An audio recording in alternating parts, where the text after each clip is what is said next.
Today I'm going to show you how to make an animated progress bar in Premiere Pro. To begin, select the rectangle tool and draw a rectangle. In the Essential Graphics panel, adjust the roundness to 25 and change the color to green. You can also change the color to your preference. Now duplicate the rectangle layer on your timeline.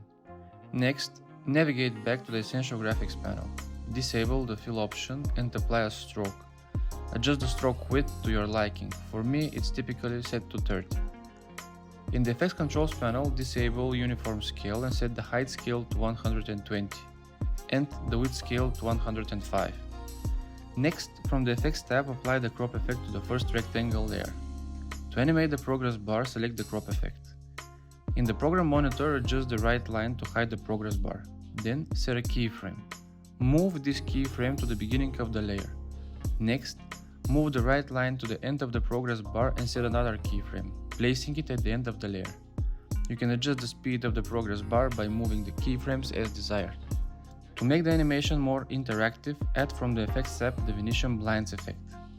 In the Effect Controls panel, change the transition completion to 50, direction to 25 and width to 25. Lastly, adjust the edge feather to the crop effect to 10. And there you have it. For advanced animation techniques with the progress bar, check out our next tutorial where I'm going to show you how to make progress bars like those.